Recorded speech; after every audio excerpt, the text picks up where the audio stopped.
Welcome to myxo. आज के class में हम देखेंगे, एसिड को लास्ट क्लास में हम समाप्त किए थे। आज के क्लास में हम बेसिस के बारे में पढ़ेंगे। तो उसके पहले कुछ अनाउंसमेंट सुन लीजिए कि देखिए, अब 10,000 क्वेश्चन का सीरीज चल रहा है, जिसमें जो है 10,000 प्लस क्वेश्चन सिर्फ जीएस का और 5,000 प्लस क्वेश्चन मैथ का और रीजनिंग का, मैथ प्लस रीजनिंग का। इसके साथ ही साथ और देखिएगा कि रीजनिंग का जो है क्लास भी स्टार्ट हो रहा है, और क्लास जो लेंगे आशीष सर लेंगे रीजनिंग का क्लास। इसके साथ बाकी सभी सब्जेक्ट को लाइन अप किया जाएगा और स्पेशली फोकस मेक श्योर पे किया जा रहा है। बीएसएससी सीजीएल के लिए जो स्पेशली फोकस किया जाएगा, बीएसएससी सीजीएल पे किया जाएगा। तो आप हमारे साथ बने रहिए और जितना ज़्यादा से ज़्यादा हो सके चैनल को शेयर कीजिए और सब्सक्राइब कीजिए। जितना ज़्यादा शेयर कीजिएगा, जितने ज़्यादा लोगों से के पास पहुंचेगा चैनल, उतना ज़्यादा क्या होगा, उन लोगों को फायदा होगा और हमारा भी जोश बढ़ेगा। जितना ज़्यादा व्यूज आएगा उतना ज़्यादा हमारा क्या बढ़ेगा, हौसला बढ़ेगा, और हम आपको ज़्यादा से ज़्यादा क्या करेंगे, कंटेंट प्रोवाइड करेंगे। मतलब सीजीएल का जो मैक्सिमम क्वेश्चन रहेगा वो मेक श्योर से नोट से ही रहेगा। आप जब पढ़िएगा तो साथ में साथ नोट्स बनाते चलिएगा। चलिए देखते हैं अब बेसिस के बारे में। आज पढ़ते हैं, किसके बारे में पढ़ते हैं, बेसिस के बारे में। एसिड के बारे में पढ़ लिए थे, अब बेसिस के बारे में पढ़ते हैं। इसको हिंदी में कहा जाता है क्षारक। तो इसके बारे में कुछ चीजें जान लीजिए कि क्षारक होता क्या है, बेसिस होता क्या है। देखिए, बेसिस जो होता है वो क्या करता है, वाटर में मिक्स करके क्या करता है, हाइड्रोक्सिल आयन को क्या करता है, मुक्त कर देता है, हाइड्रोक्सिल आयन को छोड़ देता है, रिमूव करता है। तो ये क्या करता है, इसका मेन क्या चीज है कि ये क्या करे, क्षारक जो है इसमें जो है प्रोटॉन को ग्रहण करने की क्षमता होती है। ये क्या करेगा, क्षारक जो रहता है प्रोटॉन का क्या करता है, ग्रहण कर लेता है। अब कुछ चीजें और क्षारक के बारे में जानिए। क्षारक जो है स्वाद में होता है जो कड़वा होता है। इसका टेस्ट जो होता है वो क्या होता है, बिटर होता है। बिटर टेस्ट कहने का मतलब मेरा स्वाद क्या होगा, कड़वा होगा।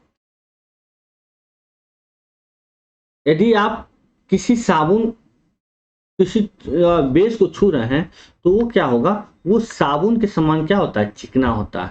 तो ये इसका क्या होगा, ये प्रॉपर्टीज है, क्या होता है, चिकना होता है। चिकना कहने का मतलब फिसलेगा। चिकना किसके समान, साबुन के समान के समान। और क्या बताएं हम आपको इसमें, ये क्या है, जल में घुलकर हाइड्रोक्सिल आयन कहने का मतलब OH माइनस हाइड्रोक्सिल आयन को मुक्त करता है। क्या करता है, हाइड्रोक्सिल आयन को मुक्त करता। अब कुछ और चीजें बेस के बारे में समझ लीजिए। बेस में क्या करता है, बेस जो है वो कन्वर्जन करता है। किस चीज का कन्वर्जन करता है, ये हम आपको बताते हैं। देखिए, आप ले लीजिए रेड लिटमस पेपर, तो रेड लिटमस पेपर को ये कन्वर्ट कर देगा किसमें, ब्लू में। तो बेस क्या करता है, बेस टर्न क्या क्या चीज को टर्न करता है ये देख लेते हैं। पहला तो ये क्या करेगा, रेड लिटमस को टर्न करेगा किसमें, टू ब्लू। दूसरा ये क्या करेगा, मिथाइल ऑरेंज को और येलो में बदलेगा। तो मिथाइल ऑरेंज को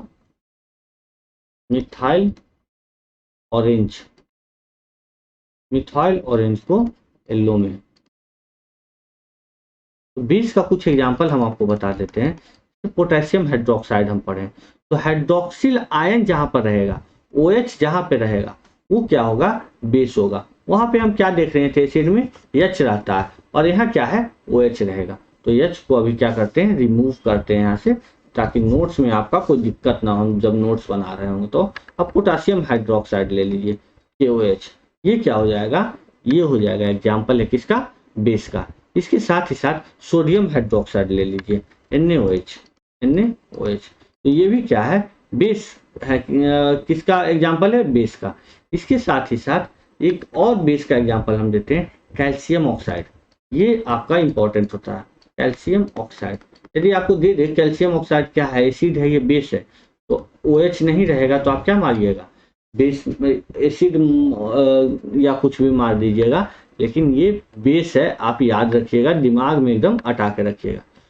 एक और इंपॉर्टेंट एग्जाम्पल होता है that is sodium hydride. Sodium hydride, sodium hydride भी बेस है, NaH से इसको डिनोट करते हैं। तो सोडियम हाइड्राइड क्या है, बेस है, ये बेस का एक एग्जाम्पल है। बाकी एल्युमिनियम ऑक्साइड, एल्युमिनियम ऑक्साइड भी किसका एग्जाम्पल है, बेस का, Al2O3, Al2O3 एल्युमिनियम ऑक्साइड, क्या कहते हैं इसको, एल्युमिनियम ऑक्साइड। तो ये सब जो है एग्जाम्पल है बेस का, तो आप उसे देख लीजिएगा। कुछ चीजें और बता देते हैं आपको। पिछले बार हम क्या कर रहे थे, एसिड के साथ बेस क्या कर रहे थे, रिएक्ट कर रहा था, तो क्या फॉर्म कर रहा था, साल्ट एंड वाटर। तो वो प्रॉपर्टीज होता है, तो उसे भी याद रखिएगा बेस के संदर्भ में। तो अब देखते हैं आगे और थोड़ा कुछ और जानते हैं इसके बारे में। चलिए, बेस क्या होता है, बेस के बारे में जान लिए।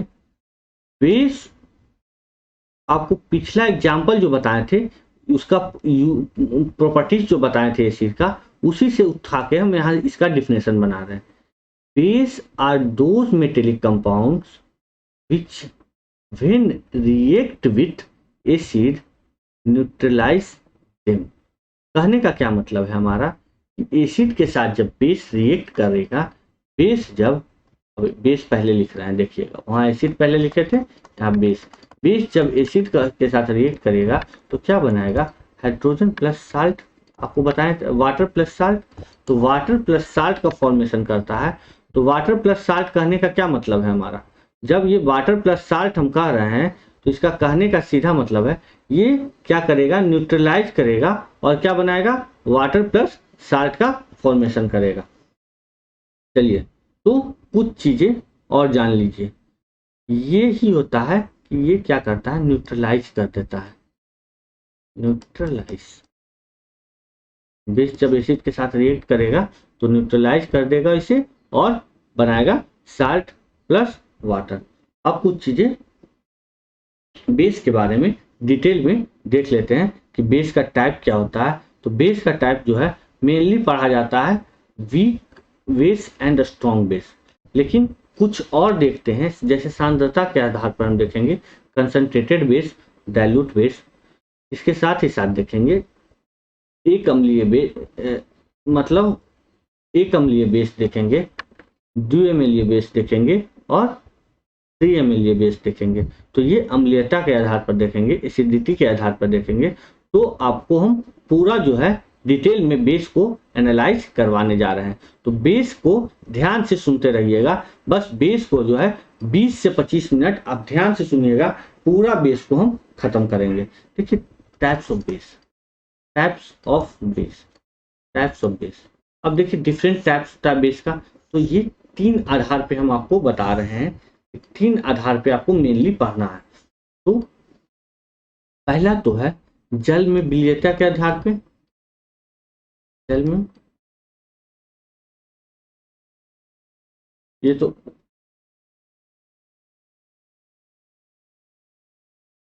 कंसंट्रेशन के आधार पे सांद्रता लिख देते हैं, सांद्रता के आधार पर और इसके साथ साथ अम्लीयता के आधार पर।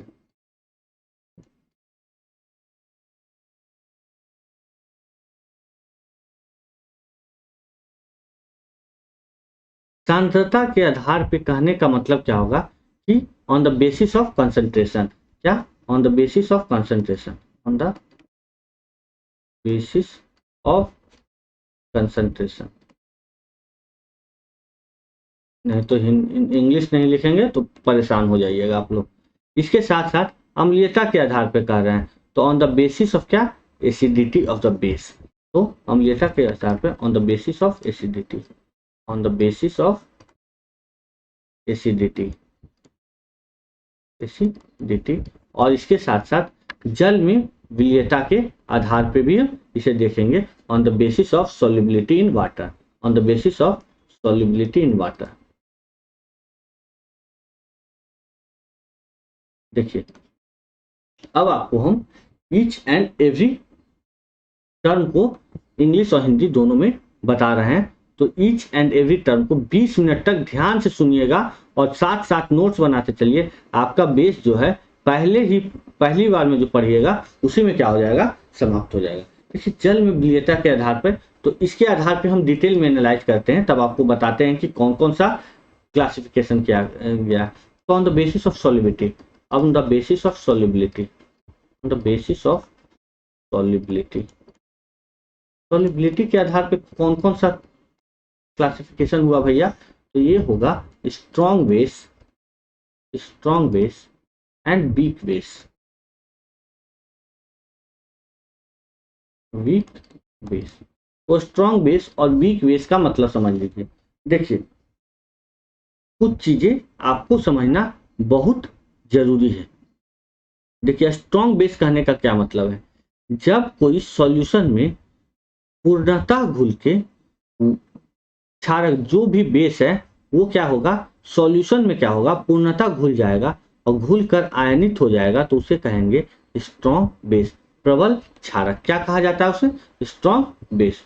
तो इसके बेसिस पे हम आपको बता देते हैं।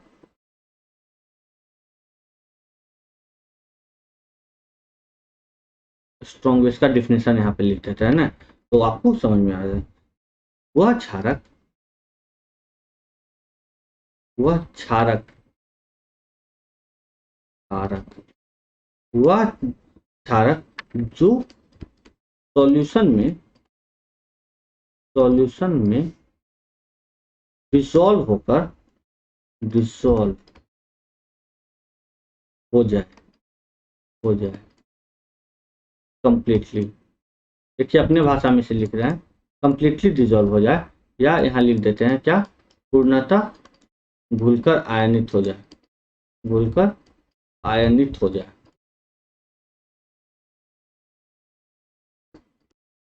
हो जाए, उसे क्या कहते हैं, उसे स्ट्रॉन्ग बेस कहा जाता है। देखिए यहाँ पे होगा क्या, जल में जो घुलनशील क्षारक होगा वो जो है अल्कली, या उसे क्या कहा जाएगा, उसे तो आप कह लीजिए या तो अल्कली कह लीजिए या क्षार कर लीजिए।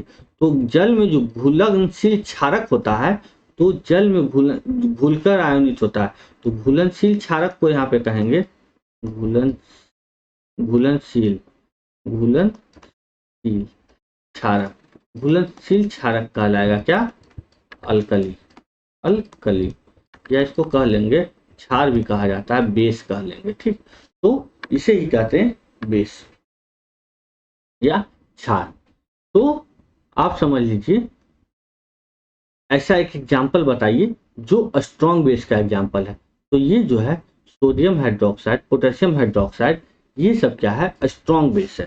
तो NaOH कहते हैं या KOH, तो ये सब क्या है, स्ट्रॉन्ग बेस है। अब हम थोड़ा वीक बेस में जाते हैं। स्ट्रॉन्ग बेस क्या है, पूर्णतः घुल जाता है, ये don't completely dissolve, don't completely, completely dissolve, खेल खत्म। वीक बेस वो जो डिसॉल्व नहीं होता है। इसका एग्जाम्पल है, आपको अमोनियम हाइड्रोक्साइड देख लीजिए, एग्जाम्पल देखते हैं NH4OH,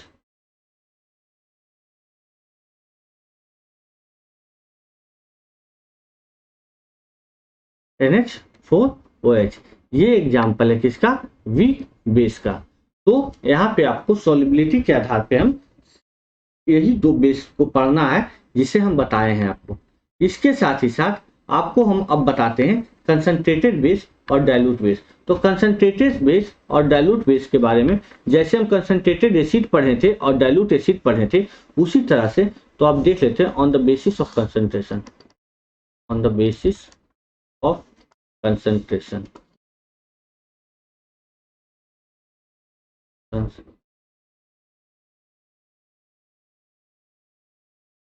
on the basis of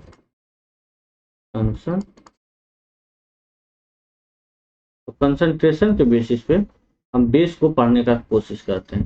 देखिए कंसंट्रेशन के बेसिस पे एक तो होगा कंसंट्रेटेड बेस, कुछ नहीं है जैसे साल्ट था वैसे ही बेस है, इसलिए तुरंत हम इसको समाप्त करते हैं। कंसंट्रेटेड और डाइल्यूट बेस, कंसंट्रेटेड बेस, आप इसे जान लीजिए। कंसंट्रेटेड बेस कहने का मतलब क्या, जिसमें क्या क्षारक की मात्रा अधिक, वो क्या कंसंट्रेटेड बेस। जिसमें क्षारक की मात्रा क्या कम, वो क्या डाइल्यूट बेस। तो आपको हम पहले ही बता चुके हैं, और कंसंट्रेटेड और डाइल्यूट का कंसेप्ट तो हम सॉल्यूशन में बता दिए, तो वही कंसेप्ट उठा के यहाँ पे क्या कर दीजिएगा, अप्लाई कर देना है बस। तो यह क्षारक जो होता है, बेस क्या होता है,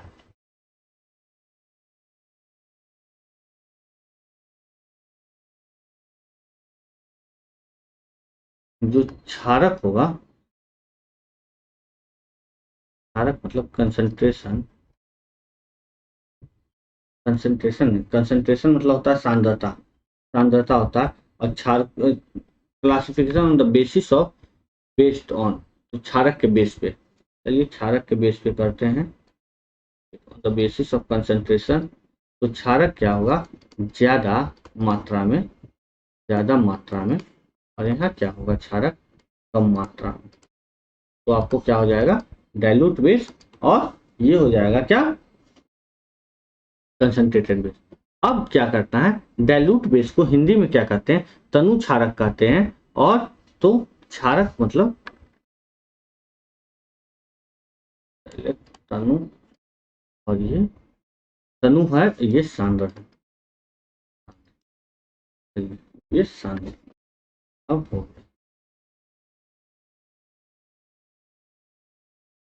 कंसंट्रेटेड, सांद्र क्षारक,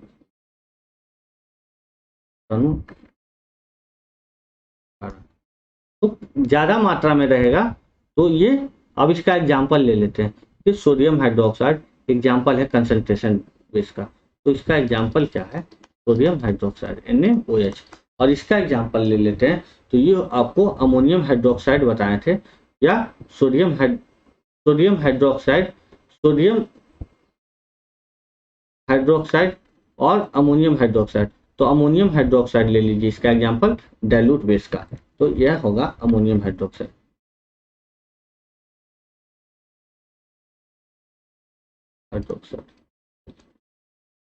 का एग्जाम्पल। नेक्स्ट क्वेश्चन, नेक्स्ट देखते हैं। नेक्स्ट क्या है आपको पढ़ना, on the basis of acidity. तो एसिडिटी के बेसिस पर क्या बताए थे, mono acidic base, diacidic base and triacidic base. तो इन चीजों के बारे में जान लीजिए, on the basis of, on the basis of acidity.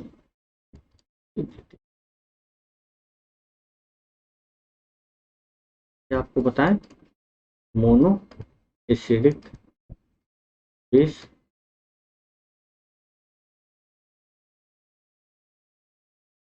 डाइएसिडिक base and triacidic base. इसको हिंदी में कहेंगे एकल अम्लीय, एकल अम्लीय क्षार, एकल अम्लीय क्षारक, क्षारक, द्वि अम्लीय क्षारक, द्वि अम्लीय क्षारक। तो इन सब चीजों के बारे में हम एनालाइज करते हैं। देखिए, एकल अम्लीय क्षारक कहने का सीधा मतलब है, इसमें जो है सिर्फ एक हाइड्रोक्सिल आयन क्या होता है, उपस्थित होता है। एक हाइड्रोक्सिल आयन उपस्थित होने का क्या मतलब है, ये केवल एक हाइड्रोजन आयन के साथ संयोजित होता है। देखिए, तो एकल हाइड्रोजन है, तो वन हाइड्रोक्सिल आयन क्या होगा, सम्मिलित। अब इसमें क्या कहेंगे, दो हाइड्रोक्सिल आयन यदि उपस्थित होगा, तो यहाँ पे लिख देते हैं क्या, presence of one, presence of, presence क्या रहेगा, वन हाइड्रोक्सिल आयन। यहाँ प्रेजेंस क्या रहेगा, टू हाइड्रोक्सिल आयन। यहाँ प्रेजेंस क्या रहेगा, थ्री हाइड्रोक्सिल आयन। तो इसको बोल देते हैं क्या, एकल मोनोएसिडिक, डाइएसिडिक एंड ट्राइएसिडिक। अब इसके बारे में कुछ चीजें जान लीजिए कि मोनो एसिडिक बोले तो NaOH देख लेते हैं, इसका एग्जाम्पल देखते हैं। एग्जाम्पल NaOH, देखिए यहाँ पे एक है उपस्थित, यहीं पर देखते हैं FeOH ट्वाइस, तो ये हो जाएगा डाई एसिडिक। अब ट्राई एसिडिक का AlOH3 एल्युमिनियम हाइड्रोक्साइड, तो AlOH3 ट्राइस, देखिए साइड में लिखे हैं, यहाँ फोटो आ रहा था, तो यहाँ पे एग्जाम्पल इसका लिख देते हैं। ट्राई एसिडिक का एग्जाम्पल यहाँ लिखते हैं क्या, AlOH थ्राइस, AlOH थ्राइस, ये हो गया। तो आपको तीनों बेसिस पे हम आपको बता दिए कि डायएसिडिक क्या होता है। एक हाइड्रोक्सिल आयन यदि उपस्थित हो तो क्या कहते हैं उसको, परजेंस हो, तो यह परजेंस, इसका भी इसमें 2 ऑक्साइड परजेंट, यहाँ लिख देते हैं 3 ऑक्साइड परजेंट, चलिए यहाँ 3 होगा परजेंट, यहाँ 2 होगा परजेंट हाइड्रोक्सिल आयन, या 2 हाइड्रोजन आयन के साथ ये क्या होगा, हाइड्रोजन के साथ संयोजित होगा। तो ये आपका हो गया example on the basis of ये। तो बेस तो हो गया आपका खत्म। अब बेस का क्या देखते हैं, यूजेज देख लेते हैं हम। तो यूजेज ऑफ बेस थोड़ा सा देख लेते हैं, इसके बाद हम बेस को क्या करेंगे, समाप्त करेंगे। तो यूजेज ऑफ बेस थोड़ा सा देख लेते हैं जो इंपॉर्टेंट है एग्जामिनेशन पॉइंट ऑफ व्यू से। यूजेज ऑफ बेस, देखिए सोडियम हाइड्रोक्साइड, सोडियम हाइड्रोक्साइड क्या है, एक बेस है। तो सोडियम हाइड्रोक्साइड को लेते हैं, सबसे पहले लेते हैं फर्स्ट NaOH। तो NaOH का यूज कहाँ कहाँ किया जाता है, देखिए साबुन का निर्माण जो होता है वो NaOH से होता है। आप जो कागज पे लिखते हैं वो भी NaOH है। तो साबुन, कागज, तो यहाँ लिख सकते हैं पेपर, तो ये सब का निर्माण क्या है, NaOH से होता है। तो इसका यूज किया जाता है, NaOH का यूज किया जाता है पेपर इंडस्ट्री में सोप बनाने के लिए। इसके साथ ही साथ आप कुछ चीजें NaOH के बारे में और जान लीजिए। NaOH का यूज किया जाता है कहाँ से, पेट्रोलियम के शोधन में, कपड़ा निर्माण में। तो ये जो है कपड़ा उद्योग में भी इसका उपयोग किया जाता है। तो कपड़ा निर्माण में, क्लॉथ मैन्युफैक्चरिंग इंडस्ट्री, तो पेपर में, सोप बनाने में, क्लॉथ इंडस्ट्री में, इसके साथ साथ पेट्रोलियम के शोध में, पेट्रोलियम शोधन में यहाँ यूज किया जाता है। अब देखते हैं नेक्स्ट को, तो सेकेंड नंबर में हम देखते हैं CO के बारे में। क्या बताए थे, एक्सेप्शन जो हम बताए थे कि OH नहीं है, O है, तो ये मत समझ लीजिएगा कि ये एसिड है, ये हमेशा बेस है। CaO कैल्शियम ऑक्साइड क्या है, बेस है। तो कैल्शियम ऑक्साइड का यूज कहाँ जाता है, तो ये मेडिसिन में इसका उपयोग किया जाता है। कैल्शियम ऑक्साइड का उपयोग जो किया जाता है वो मेडिसिन में किया जाता है। इसको ड्राइंग एजेंट के रूप में भी यूज किया जाता है, ड्राइंग एजेंट। इसके साथ ही साथ ब्लीचिंग पाउडर के प्रोडक्शन में इसको यूज किया जाता है। इसके साथ ही साथ मोर्टार में इसको यूज किया जाता है, सीमेंट इंडस्ट्री में इसको यूज किया जाता है। तो मोर्टार में, मोर्टार, इसके साथ साथ आपको कौन सा इंडस्ट्री बताएं, bleaching powder production, bleaching powder production का यूज जो है। इसके साथ देखते हैं और सारे यूजेस। देखिए इसका यूज बताना इसलिए इंपॉर्टेंट होता है क्योंकि यदि आप केमिस्ट्री पढ़ रहे हैं तो आपको पूछ लिया जाएगा कि ब्लीचिंग पाउडर इंडस्ट्री में किसका यूज किया जाता है, calcium oxide, magnesium oxide, potassium hydroxide, तो आप क्या चीज का नाम दीजिएगा। तो ये आप यदि दिमाग में चलता रहेगा तो आप क्या कीजिएगा, यदि इसको 4 बार देख लिए आप सिर्फ नोट्स को, तो आप इससे मार के 1 नंबर ले लीजिएगा एग्जाम में। नेक्स्ट हम देखते हैं पोटेशियम हाइड्रोक्साइड, KOH, इसके बारे में थोड़ा सा जानते हैं। इसका उपयोग जो किया जाता है वो किया जाता है क्षारीय बैटरियों में। कहाँ, क्षारीय बैटरियों में किया जाता है। ये जो है इसे लेबोरेटरी एजेंट के रूप में यूज किया जाता है। किसमें? लेबोरेटरी एजेंट इन कहाँ? मैन्युफैक्चरिंग ऑफ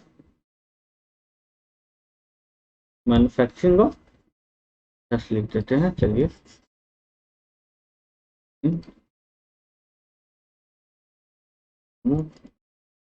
मैन्युफैक्चरिंग ऑफ क्या? सोप, शैम्पू, क्रीम, कुछ भी बनाने के लिए किया जाता है। तो KOH का उपयोग आपको हम बता दिए। अब मैग्नीशियम हाइड्रोक्साइड के बारे में जान लेते हैं, MgOH2।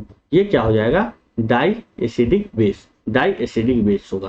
तो MgOH2। तो इसके बारे में जानते हैं, मैग्नीशियम हाइड्रोक्साइड, इसको कहा जाएगा मैग्नीशियम हाइड्रोक्साइड। तो ये यूज किया जाता है एज एन एंटासिड। एंटासिड कहने का मतलब क्या है कि आप जैसे एंटासिड, जो इनो आप पी रहे हैं वो क्या है? पचाने का काम करता है। तो ये एंटासिड। इसके साथ ही साथ इसको यूज किया जाता है शुगर इंडस्ट्री में।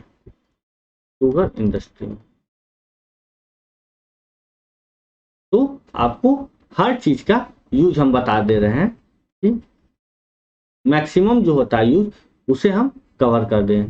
तो यहाँ पे जो है यूज ऑफ बेस, इसके साथ ही कुछ और जानना है तो आप क्या कीजिएगा? कमेंट जाके कीजिएगा कमेंट सेक्शन में कि इस चीज का आपको हमको यूज बता देना। जैसे कैल्शियम ऑक्साइड हाइड्रोक्साइड हो गया, इसके बाद आपको कुछ जानना है मैग्नीशियम ऑक्साइड के बारे में जानना है, तो ये सब जो है कमेंट सेक्शन में जाके आप कमेंट कीजिए। यदि आपको नहीं आ रहा है तो एक स्पेशल क्लास लेके हम बता देंगे। एक और आपको हम बता देते हैं कि कैल्शियम हाइड्रोक्साइड का नाम आ गया था, तो CaOH2, इसका आप जान लीजिए।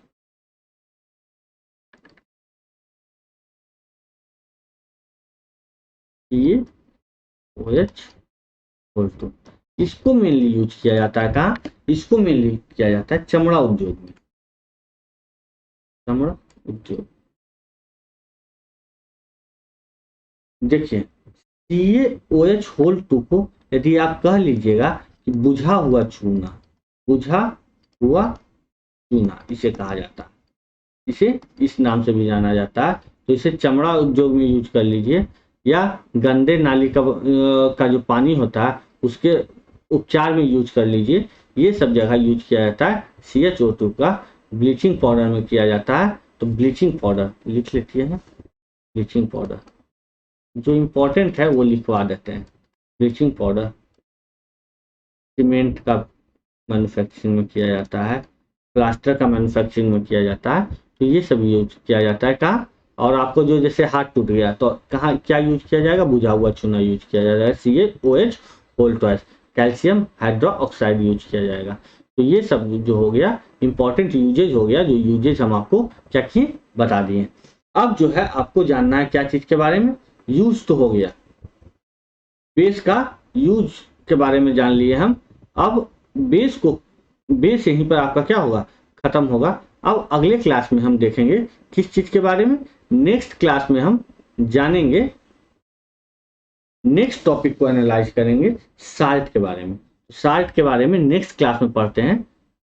कुछ इंपॉर्टेंट अनाउंसमेंट था वो जान लीजिए आप। जो आपका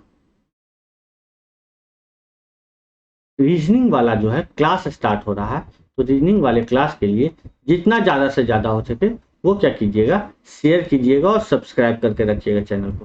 चलिए मिलते हैं नेक्स्ट क्लास में। Thank you.